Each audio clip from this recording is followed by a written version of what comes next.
Verma, a teacher for 34 years and a grandmother of two pretty little girls. Today when I was talking to my French students during the French class, we brought up a topic of discipline. And this one is for parents. You know, when I first started my teaching in a school, I was a 6th standard class teacher. And the 11-year-olds in my class, you were running around the class and creating a havoc in the class and not allowing me to teach. There was no discipline.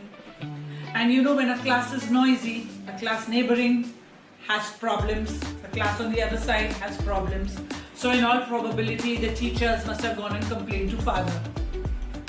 So I was called to his office and I went into his office and I was all very happy.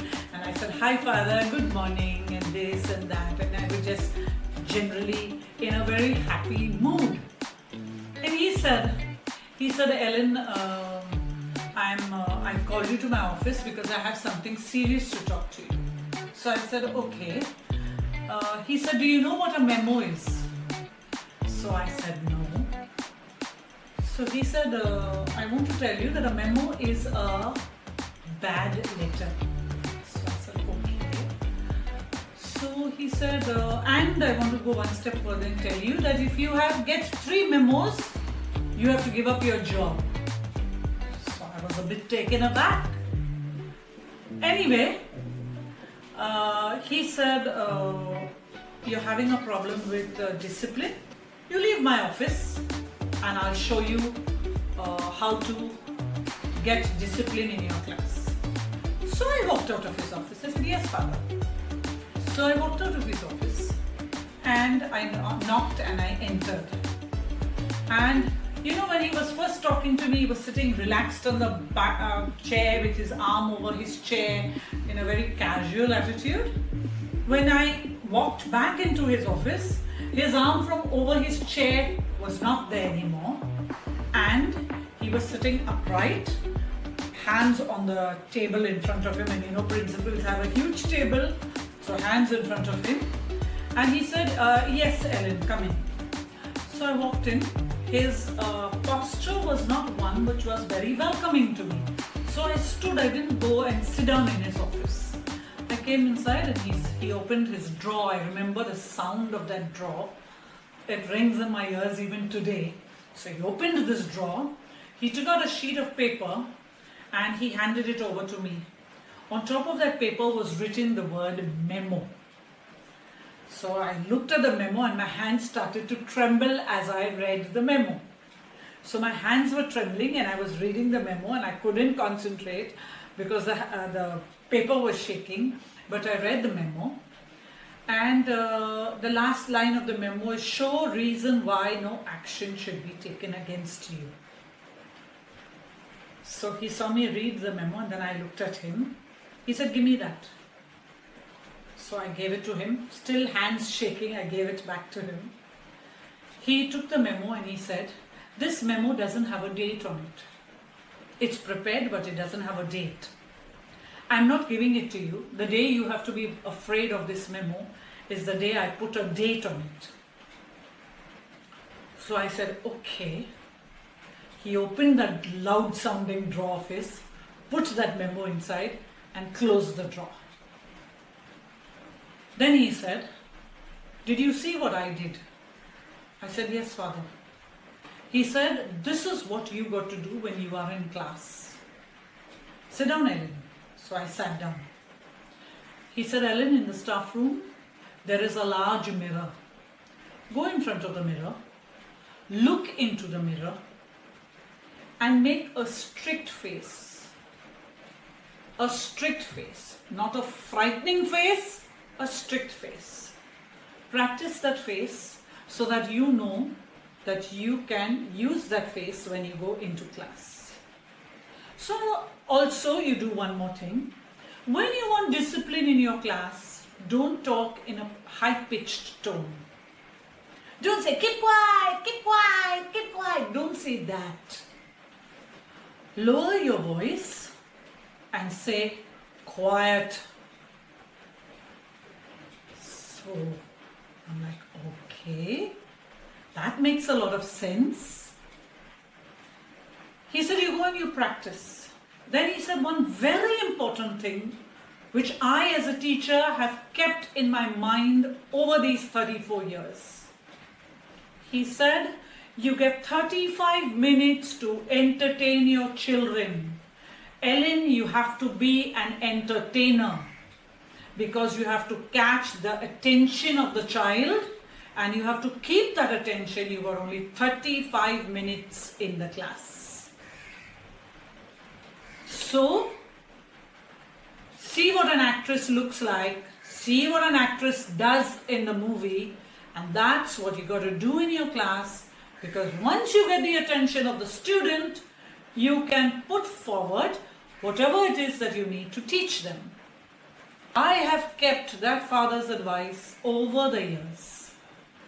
Another thing that he told me is, don't threaten unless you are going to come up with the threat. So don't tell the students in the class, I'm going to take you to father's office, if you are not going to take them to father's office. Don't tell the student, I'll give you a remark, if you are not going to give a remark. So don't threaten. If you threaten, you follow through with the threat. Now I have used this advice as a parent with my children. They know when I'm angry because my strict face comes up. They know that if I say I'm going to do something, I do it. I follow through with it. So they're very cautious. He also told me, now when you go to class, the boys are not going to listen to you. He says, 45 of them will listen, 5 of them will not. What do you do with those 5? So I said, what to do, Father? He said, you tell them to take their calendar and stand at the door. If I'm passing, I will deal with them. If I'm not passing, you tell them you're bringing them to my office and bring them to my office. So I said, okay. So I went to the class and I said, quiet. And the boys realized, oh, there's something different about Miss Ellen. And 45 of them got back into their place. 5 of them, boys, are chodo, this kind of an attitude. They took their calendars and full style they walked to the door and they stood with full style at the door, like we are not frightened of you, who the hell are you kind of thing. I did my teaching, the bell rang and it was the short recess. So I said, come to father's office. Bell said, you are coming, come. So I started to walk. Now we were on the 2nd floor, father's office is on the 1st floor. It's recess time. So the whole class is following these 5 boys because we have to see what tamasha is going to happen. Tamasha dekhna padega. So we walked. When we reached the 1st floor and I started to walk towards father's office, the boys started to beg of me not to take them to the principal's office. Please, please, please, please, miss, one chance is what was going on. So I said, no, you come to father's office because you don't want to allow me to teach in the class. So I pushed open the door of father's office. They walked into the office. One more thing that father told me is, the boy who is the most mischievous boy, you indicate to me with your eyes that this is the guy. So when the mischievous boy, the leader of the group entered, I indicated to father. So father was sitting, he said, yes teacher, what happened?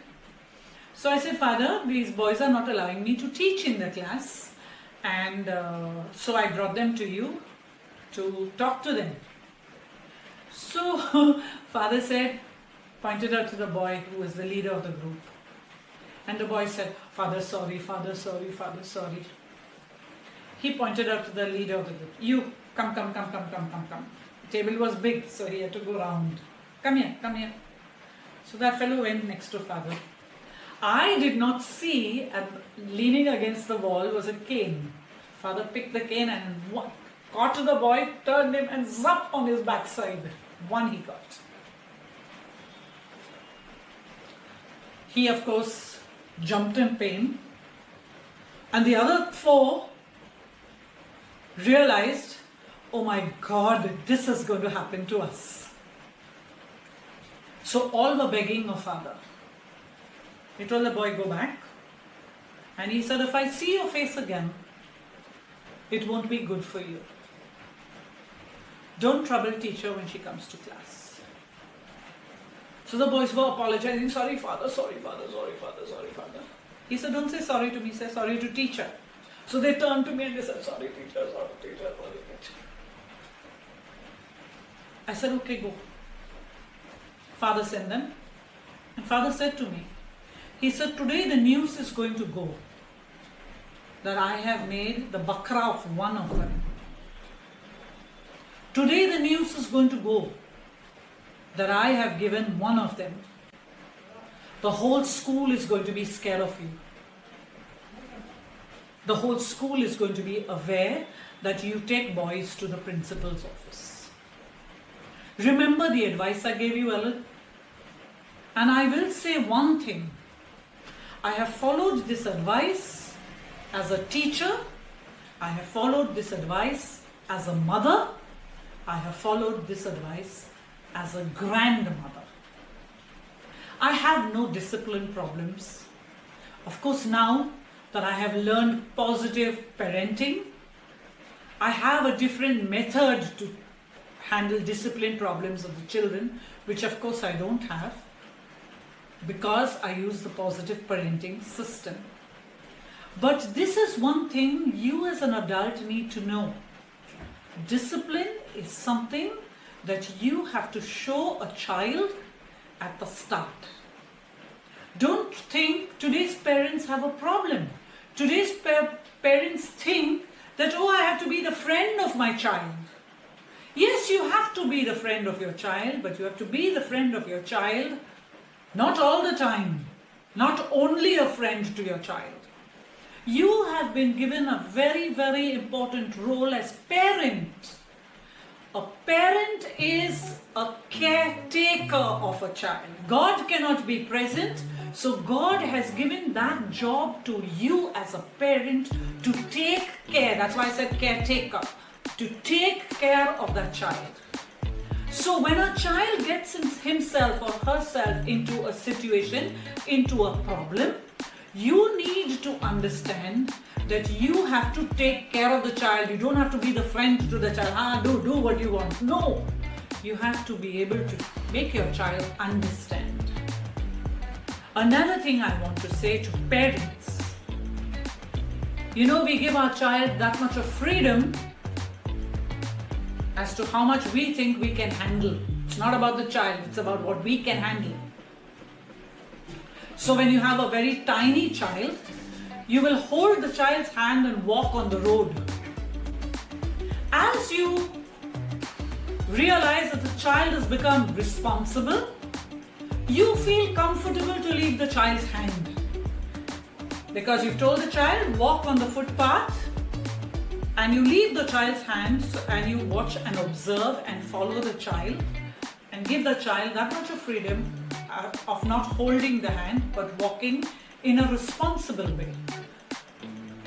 This is very important throughout our lives.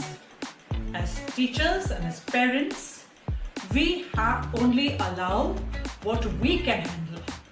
So till your child is in school, you become a manager of the child. You tell the child where the child is going for tuitions, and you tell the child when to study, and you tell the child what to do, and the child listens to you. Once your child goes to college, you stop becoming the manager and your role changes to damage controller. They do the damage and you control the damage. If you understand this, parents, you will do a better job of handling the children. Also, one more thing I want to say. If there is a thought process that you have with regards to something, don't say, oh, I won't tell my child. No, tell your child. Because children pretend not to pay attention, but deep down inside, they are paying attention. They are taking your advice. They want to know what you are thinking and what your thought process is. They will make the choice about what they are doing, but you have your say, because very often your say is what will keep them on the right track. This is Teacher Grandma signing off, saying bye-bye.